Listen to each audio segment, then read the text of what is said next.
Sing ayu dhewe limbo ana dawuh apa maknimbane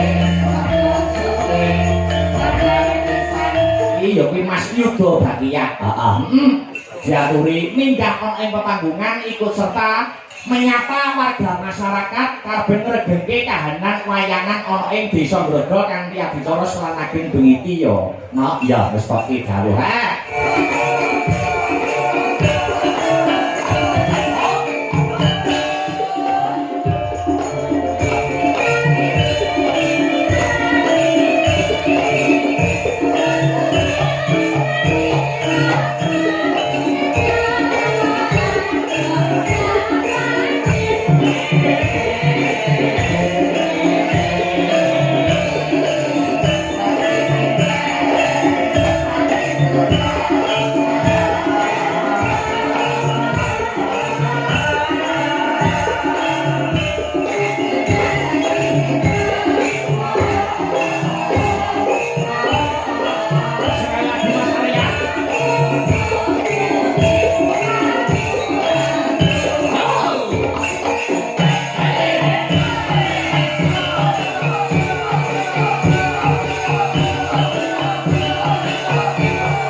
Wallahu akbar.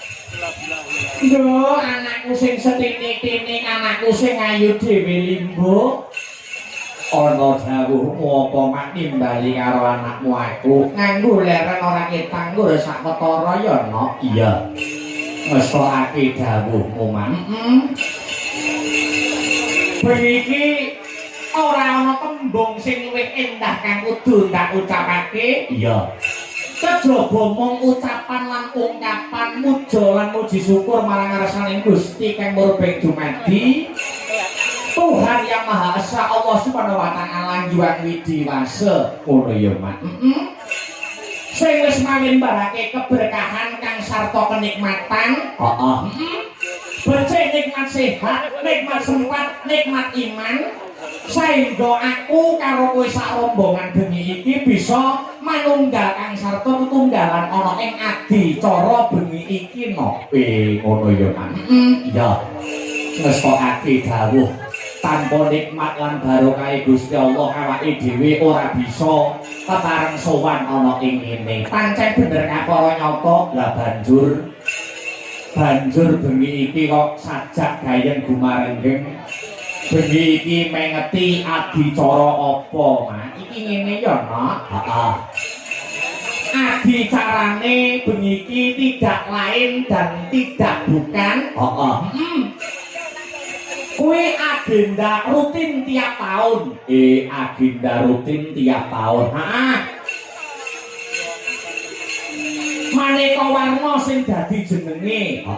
Ning nggonku kono arane bersih desa. Utawa sedekah bumi ana sing ngarani nyadranan ning ana ing Grogol kene diwastani selan ageng. Oh, selan ageng. Agenda rutin tiap tahun. Iki wis kagelar 1 bulan penuh. Oh, selan ageng. Iki minangka tandha wujud syukure para warga masyarakat ing Kukuban Desa Grogol, Kecamatan Sawu, Kadipaten Ponorogo. Syukur marang Gusti kang murbeng dumadi awit wis diparingi nikmat saka Gusti Allah Subhanahu wa taala. Disyukuri kenikmatan Gusti Allah mau dalam bingkean adicara selan ageng kaya sing kagelar ana ing adicara bengi iki no. Oh iya ngestokake dawuh hebat luar biasa apresiasi kang sarta antusiase para warga masyarakat ing Desa Grogol Kecamatan Sawu kene ya Mak pancen patut diacungi jempol dua no. Oh iya wiwit aku lagi teko wis penonton wis suk-sukan penonton kuwi wis rame. Heeh. Yen ora kleru anggonku nyadong dawuh pancen kene iki desa paling gedhe dhewe ya kene iki. Grogol. Penduduke wae kurang luwih 10.000, hakile 7.000. Oh ngono Grogol Kecamatan Sawu kene. Heeh. Senadyan awake dhewe lagi perdana, lagi pisan iki sowan ana masyarakat Grogol Kecamatan Sawu nanging ngaturake panuwun ingkang tanpa pepindhan terima kasih yang sangat banyak untuk seluruh para warga masyarakat sing antusias apresiasi dukung suksesi pagelaran bengi iki ya Mak pancen kaya mangkono iya mestoke dawuh ora lali ya Nduk kepiye ora lali ngaturake panuwun kang tanpa pepindhan kunjuk sapa wae Mak kunjuk ingkang angka setunggal nuwun inggih menika Bapak Kepala Desa ngono Bapak Kepala Desa Grogol nuwun inggih menika Bapak Jalu Prasetyo lah banjur para panitia uga ngaturake panuwun kang tanpa pepindhan kunjuk sedaya panitia ingkang ikut andil lumadining pagelaran wayang ana ing bengi iki kanthi nandhekan dening ketua panitia nuwun inggih menika Bapak Edi Suryono ngono ya Mak ewa dene seksi wayang kulit uga ora lali Mas Agung lan sedaya panitia sumrambahé para warga masyarakat ing Kukuban Grogol kang ora bisa disebutake siji bapa siji ngaturake panuwun alhamdulillah ya Mak ya ngene iki ana tetembungan tambah sedulur tambah rejeki kabeh iki mergo saka awake dhewe sak kanca kecipratan rejekine wong Grogol Sawu iya ujug syukure warga masyarakat ana ing Desa Grogol Sawu Gusti Allah wis ngandharake lumantar kitab suci ya sak sapa sing gedheke rasa syukur sayekti bakal ditambah sing dadi nikmate iya lan sapa sing kufur ora gelem nyukuri kenikmatane Gusti ora gelem nyukuri peparinge Gusti bakal nampa bebendu ngono ya Mak mula syukur kuwi perkara sing baku syukur kuwi perkara sing penting syukur kuwi perkara sing baku syukur kuwi perkara sing penting dene diaplikasikan nganggo apa wae kuwi monggo desa mawa cara negara mawa tata ngono kae ngono ya Mak lah wis dadi nomakuna adat kang sarta tradisine warga masyarakat kang lenggah ana ing Grogol ya kuwi mesti ngenekake agenda rutin tiap tahun syukure kuwi digelar dengan bingkai selan ageng kaya kang kagelar bengi iki ngono ya Mak pada intinya sama ing antaraning selan ageng bersih desa nyabranan sedekah bumi rasulan apitan dan lain sebagainya kuwi padha no padha intine ucapan dan ungkapan syukur marang Gusti kang merubing dumadi iya adat utawa tradisi sing kaya bengi ngene iki ora tabrakan karo agama ya Mak ora no malah ana isine adicara selan ageng utawa bersih desa kaya ngene iki isine malah ajaran-ajaran agama ngono Mak senadyan selan ageng kuwi dudu secara kulit dudu ora diperintahke ning agama nanging jerone kuwi ana nilai-nilai spiritual nilai-nilai keagamaan tuladane apa Mak tuladane ana ing selan ageng kuwi iya ning kene ana satu nilai syukur no nilai syukur syukuri para warga masyarakat marang Gusti Allah loro loro nilai sedekah amal jariyah dana rasa ngono dana kuwi weweh rasa wis ngarani nyenengke wong liya kuwi wis kalebu dicatet dadi sedekah utawa amal jariyah sedekahe para warga masyarakat ing Kukuban Grogol ya Mak ngene iki sing kecipratan rejeki sing disedekahi karo warga masyarakat Grogol sing merasa diuntungkan ya ora mung pelaku senine ngono ora mung dalang pangrawit pesinden ya nanging bakul-bakul kae ya melu kecipratan rejeki ngono ngempeke yom kecipratan sawape selan ageng padha-padha melu mengais rejeki tegese dengan adanya acara selan ageng kaya beniki iki kuwi sing diuntungkan kuwi sangat banyak no ngono ya Mak dadi kabeh kuwi mung kinarya sarana iya Mak iya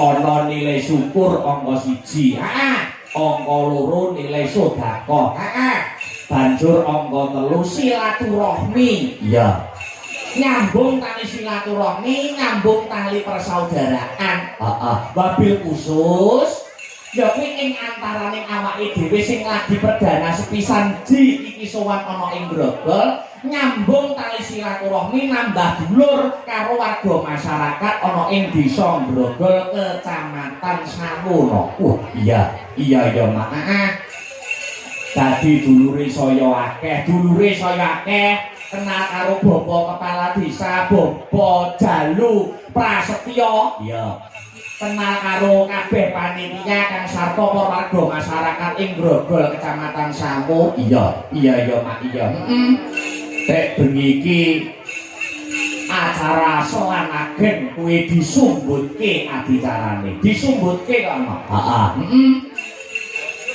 mau acarane sing wis digawuhke adicara selan ageng kuwi kagelar sebulan penuh wis diwiwiti kanthi acara semakan iya ana maneka warna lomba iya wiwit saka sing balita nganti lansia iya kabeh melu lomba ana karnaval ya ana karnaval uga iki penutupe utawa acara puncak selan ageng ya kuwi gelar mayang iya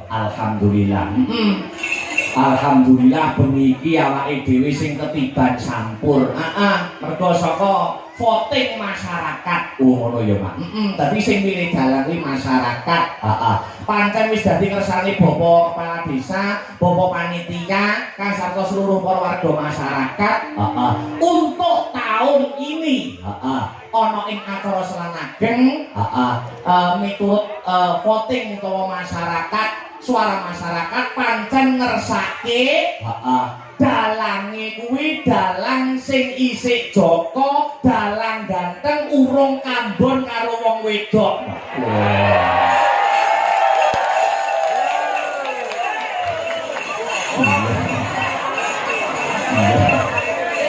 iya wis dadi pilihane kuwi alhamdulillah awake dhewe sowan rene lah ya mula telak golek-golek prawan brodol ini sing akeh ranggane malah enggak apa-apa no ya mestake dawuh dengan prinsip agama karo budaya kudu mlaku bebarengan iya mergo ana unen-unen saka para sarjana kang sujaning budi iya dengan agama hidup akan terarah dengan seni hidup akan indah dan dengan ilmu hidup akan mudah ngono ya Mak wis tak sawangokno lan aku kena menyimpulkan warga masyarakat Grogol kene kuwi agamane kecekel ora mung priyayi budaya ora mung priyayi sing seneng karo wayang kulit tresna karo kabudayan ning kene kuwi priyayine agamisme ngono spirituale dhuwur buktine apa aku mau lunggone agamisa wadan isa wadan bawa Allahu Akbar Allahu Akbar rutuk masyarakat Grogo langsung delok wayang gak salat sih.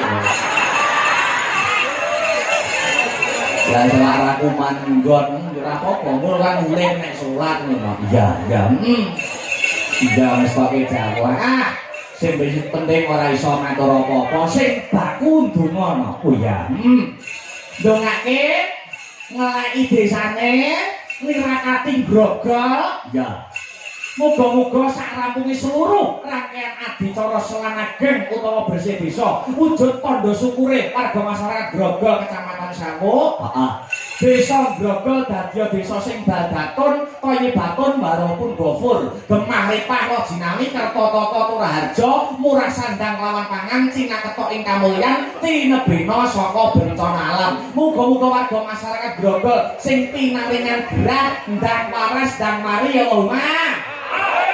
Muga-muga warga masyarakat Grogol sing isih joko, sing isih prawan dan temu karo jodhone Allahumma. Muga-muga warga masyarakat Grogol sing duwe utang muga-muga sing ngutangi lali. Muga-muga ndang iso nyaur. Kok kenapa ngiklasne kok. Kok menawa sing ngutangi iki ngiklasne kan malah apik lah ya.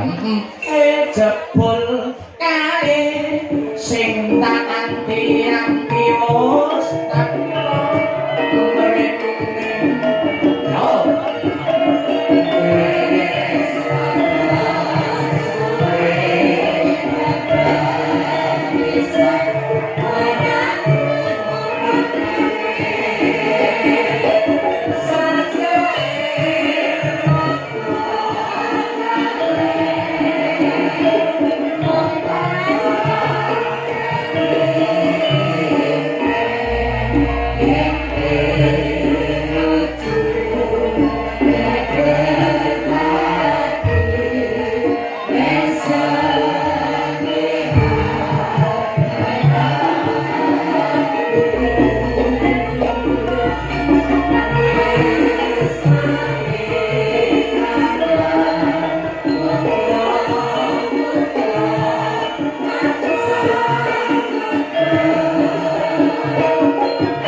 iki uga disiarkan langsung lumantar live streaming Asta Brata Media no. Oh ngono ya Mak. Dadi sing ora bisa kepareng rawuh ana ing TKP utawa lokasi, iso memantau lumantar via streaming YouTube Asta Brata Media. Oh ngono ya Mak. Dadi sing ndongake ujug mobule warga masyarakat Grogol Sawu ora mung para-para kang padha rawuh bengi iki, sing ndongake pirang-pirang no. Ya.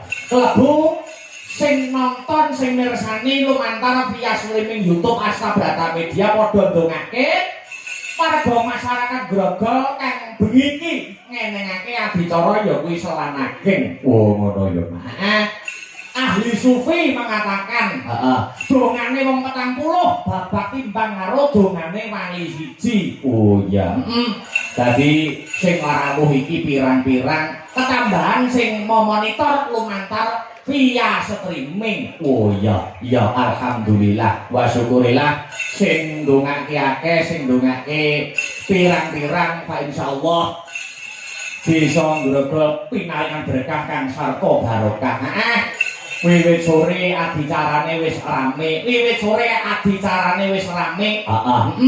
Udakara aku budal saka omah Nganjuk kuwi sadurunge magrib no. Oh mepet karo magrib.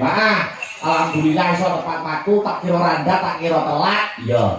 7:30 tekan kene kuwi wis akeh wis kebak penonton. Mudhun saka gerobakku aku iki tangi turu no. Iya. Mudhun tekan gerobakku aku iki tangi turu wis dipapak karo para-para ibu-ibu Grogol. Oh iya. Iya ya Mang, luar biasa antusiase kang sarta apresiasine uyung-uyung panjenengan warga masyarakat. Ibu-ibu, emak-emak Grogol no. Oh iya. Ayo tuwek rasan aku lho. Oh iya. Tuwek do rasan. Kita akbari dalane kita. Ya ampun. Jalannya gantengnya dannya manisnya dannya lak diati kaya apa ya warga masyarakat Grogol dalang pada wedang harus diati loh lah ya kuwi saking senenge saking bungae saking bongbonge urung-urung peladen-peladen juru masak yuk awake dhewe mengucapkan terima kasih lho kuwi di balik layar dadak kesebut ning ora ana juru pawon ora ana sing tukang masak ngono kuwi ora iso lancar acarane. Mula aku ora setuju nek ana dalang utawa seniman utawa MC nek ngarani tukang pawon kuwi juru wingking aku ndak setuju. Oh iya. Arep piye kae yo ikut suksese pagelaran wayang bengi iki. Sing gaweke awake dhewe kopi barang. Ngono kuwi iki ya jasane andile besar. Oh iya, para-para sing masak juru masak ngono kuwi ya maaf, kula ora setuju diarani juru wingking. Wah, masak bar kula damelaken kopi niki dahare. Niki dahare niki kopine. Bayarane njaluk foto no bukan. Juru pawon bayarane nggur njaluk foto. Aku ning pondokan ditutne, nganti aku ning jedhe arep nguyuh bareng ditutne. Buse kok bol aku yo sing melu mau piye aku. Lah iya. Ya luar biasa.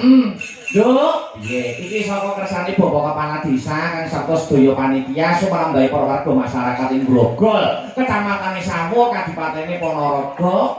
Iki awake dhewe sopan ora ijen. Ngono ya, Mang. Ning uga nganti kadang-kadang bintang tamu sing suwe ora kepethuk.